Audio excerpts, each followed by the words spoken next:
CSIS official says China tops Russia as primary threat in the Arctic. Although China is not an Arctic country like Russia, its activities in the region are raising greater concern for the Canadian Security Intelligence Service, according to a senior official. Paul Lind, an assistant director with the Canadian Security Intelligence Service, told MPs on February 12 that though Russia maintains a tremendous interest and focus on the Arctic, China poses the greatest threat in the region. Of less concern than, say, the activities of China and other hostile state actors at this time, Lind said. He specified that Russia does pose a military threat in the Arctic, which falls more under the purview of national defense, and that the threat from China involves foreign interference and economic security. It's a primary threat, Lind said about China in the Arctic. Lind, who holds the rank of an assistant deputy minister, is the CSIS executive in charge of overseeing all of the agency's collection activities and operations, whether in Canada or abroad. He was appearing before the House of Commons Foreign Affairs Committee, which is currently conducting a study on Canada's Arctic strategy.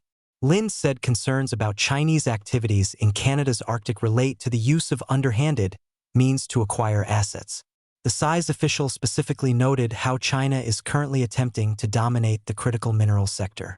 The concern we have would be with clandestine or deceptive investment practices or economic engagement in certain market sectors in the Arctic, he said. Lind also underlined the threat of foreign interference in the economy through the attempted manipulation of Canada's economic policies. CSIS monitors economic security and advises the government when a review under the Investment Canada Act is triggered by a proposed foreign takeover. Ottawa blocked the sale of TMAC Resources gold mine in Hope Bay, Nunavut, to Chinese company Shandong Gold Mining in 2020, citing national security concerns. Lind called the Investment Canada Act a fantastic tool to provide advice to the government on security matters, while noting it's not a catch-all approach. We know hostile state actors are looking to exploit and work around areas that would prevent them from triggering a notification under the Investment Canada Act, he said. Other means used by foreign countries to gain an advantage in the Arctic involves dual-use research. CSIS Director General of Outreach Renee Willette, appearing at the committee alongside Lind, said research on climate change in the region can be used to collect intelligence. Those sensors are collecting information about different things that are related to that legitimate research, but also collecting information about other kinds of movements in the region as well that could be of use to a military or an intelligence capacity of a foreign country, he said. Arctic focus. The Arctic region has been the subject of heightened geopolitical debate recently, after U.S. President Donald Trump declared his country needs to acquire Greenland for national security. The sparsely populated and semi-autonomous territory belonging to Denmark stands at a strategic location between Russia and North America. Tensions over Greenland abated after Trump said in late January he would not take the territory by force, and that an arrangement was being worked on to grant the United States full access to Greenland. Days later, U.S. Secretary of State Marco Rubio said technical discussions on Arctic security between Denmark, Greenland, and the United States had begun. Meanwhile, Ottawa has supported Denmark's sovereignty and opened a consulate in Greenland earlier this month. Lind was asked during the committee hearing whether increased attention on Greenland is changing the way CSIS looks at the threat environment in the Arctic. The Prime Minister's been public that we stand strongly with Denmark and Greenland and the right for them to determine their own sovereignty, Lind answered. He added that CSIS remains aware of the issue but that its efforts are focused on threats directed at Canada and against Canadian interests.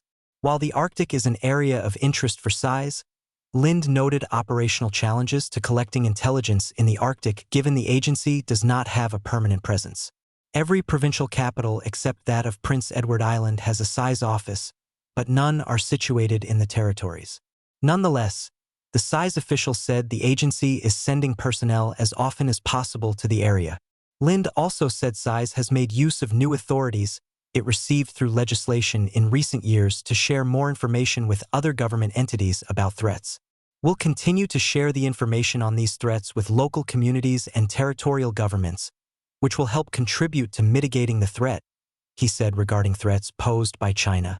Lind's testimony comes a few weeks after Ottawa entered in a new strategic partnership with China, which aims for increased cooperation on resource development and law enforcement matters, Asked about any concerns stemming from the recent engagement with Beijing, Lin spoke about risk management and said there's nothing that is zero risk.